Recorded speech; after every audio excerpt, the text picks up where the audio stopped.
I'm going to tell you a little bit of my story. I think sometimes hearing it from the person, seeing that that person is real and is standing right in front of you, it helps a little. As you know, I was born in 1965 in Tehran, Iran, and back then, Iran was not an Islamic republic. We had a king, we called him the Shah, and our life was very, very Western. When I looked out of my window in downtown Tehran, what did I see? I saw a four-lane street with a lot of cars and beautiful skyscrapers and people going about doing their shopping, and it was the 60s and the 70s, so the miniskirt was in. And 90% of women on my street, even though 98% of the population of Iran were Muslim, 90% of women on my street wore tight t-shirts and a miniskirt. And they went about doing their business, their shopping. Women could go to school, they could become whatever they wanted. They could become cabinet ministers, they could even become the prime minister if they wanted to, according to the law. Schools were free. Elementary, high school, and university were free in Iran. It was hard to get to university, you had to pass this entrance exam, but once you got in, you were in. I wanted to become a medical doctor. I had the marks for it, and I wanted to, well, first become a medical doctor, then marry Donny Osmond, and then live happily ever after. I mean, it was a good plan, don't you agree? It was just wonderful. And my mom was a hairdresser, and my dad was a ballroom dancing instructor, so I literally grew up between the sounds of the cha-cha and the tango and women with really big poofy hair. And I read Jane Austen and Ernest Hemingway, and I was in love with Donny Osmond. And I watched The Little House on the Prairie every Thursday night, dubbed into Farsi. That was my life. I don't think it was that different from yours. I was a Christian growing up in Iran, but I mean, back then in Iran, even though it was 98% Muslim, you could be whatever. You could be a Christian, you could be a Jew, you could be a Zoroastrian, you could be a Baha'i, and you wouldn't feel any different.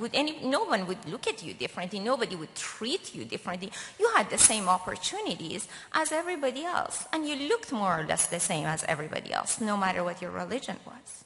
So it was all good. We had a cottage by the Caspian Sea where I spent my summers partying and, falling in and out of love with boys and doing things I wasn't supposed to do. But, that's what everybody does. And I was just having a very good time. And then in 1978, we got back from the cottage, and there was a tank parked at my door. I had never seen a tank before. I asked my mom, what's that? She said, it's a tank. I said, are they shooting a movie? She said, no, it's real. And yeah, there were angry people on the street yelling, death to America, death to Israel, death to everybody. And I couldn't understand it. What was wrong with them? Why they were so angry and hateful? Like, we had good lives.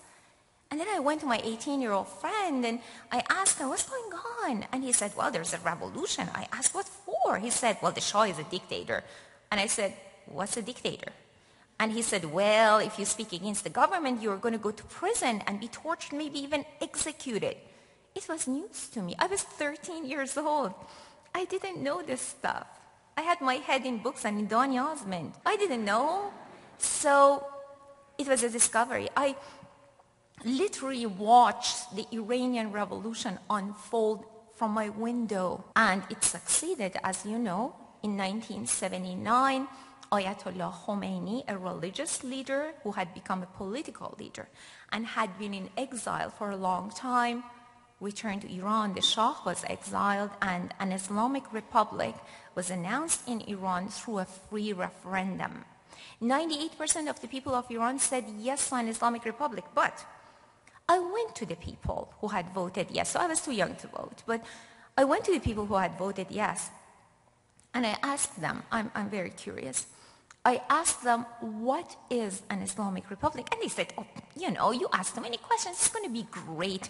Ayatollah Khomeini is a religious leader. He has promised us freedom and democracy, and it's going to be great. It's going to be just like the Garden of Eden. And I said, oh, well, the Garden of Eden was good, so it must be good. And everybody assured me that, yeah, it was going to be great, because Ayatollah Khomeini had made promises. Okay. So the schools reopened. They had been shut down for a while. We went back to school, and it was great at the beginning. I mean, everything that was illegal before the time of the revolution, and we had never heard about it, was now legal. Imagine. For a 13-year-old, that is a treasure. Okay, everything is legal. So we were reading and discussing the works of Marx and Lenin. I'm from Russian background. I had never heard the words Marx and Lenin before. I was curious. Devout Catholic, I went to Mass every day. But all the cool kids were now Marxists, and I wanted to be with the cool kids. So I was reading this stuff. I was discussing them. And you know what? It was interesting. It was exciting. And for a while, we had this freedom. I mean, we had just had a revolution. So anything went. But then things began to change. Now, I'm going to give you a little footnote here. Horror in history doesn't happen overnight. It's not that you go to bed tonight and tomorrow you have Hitler on your hands. No. And by the way, Hitler, he wasn't born at the age of 35. He was born just like you and me. And I promise you that if you had met him when he was 2 years old, he would have looked cute to you. And then he grew up to be one of the biggest mass murderers of all time. How did it happen? And then if he was crazy, where was everybody else? Why didn't the good people of Europe stand up before it was too late and say, whoa, no, you're not going to put all the Jews in cattle cars and send them to be gassed in some godforsaken place. No, over my dead body. It didn't happen. But why? Evil cannot thrive unless the silent majority stands back and allows it to thrive.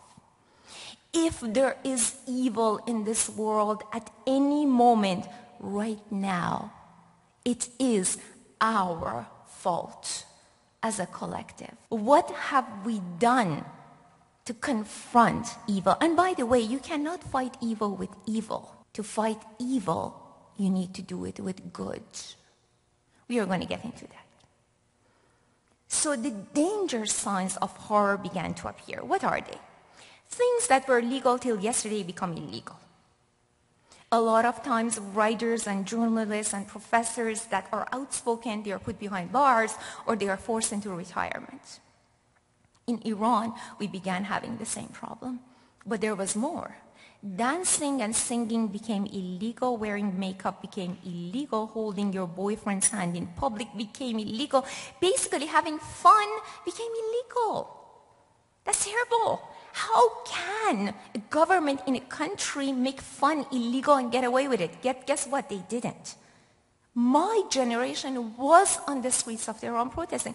Imagine for just a moment if tomorrow the government of the United States announces that all Apple products are illegal. Do you think they're going to get away with it? Oh, no. But you are going to be on the streets yelling and screaming and having your beautiful Apple revolution, but are your parents going to join you? No. They have their mortgage to pay. They have their teenagers to argue with. They have their problems. They're not going to join you. The same thing happened in Iran. Fun became illegal. We were on the streets. We were protesting. Our parents were home shaking their heads. And then every single one of these demonstrations was attacked by the Revolutionary Guard, and people were getting shot at on the street for demanding the freedom that the revolution had promised. And then people began getting arrested. Many of them at home. The first friend of mine who was arrested, her name was Shahnush. She was 15, and she was afraid of spiders. She wasn't in school one day. I went home. I called her house, and her mother said that Shahnush was arrested at home last night. I couldn't understand it. How is that possible? Arrested? She's 15. She's a Zoroastrian. She cannot hurt a fly. So I said to the mother, I said, you know what, don't worry about it. They're going to let her go. They're going to ask her a few questions, scare her a little bit, and then they are going to let her go. And by the way, she wasn't the troublemaker. I was. So then I went to school the next day, and every day you go to school, there's a desk empty. Somebody is missing. And then you say, oh, come on, how bad can it get? There aren't any stupid questions in this world, but this one is a stupid one. How bad can it get? Oh, it can get bad, and it can get bad really quickly. So be careful.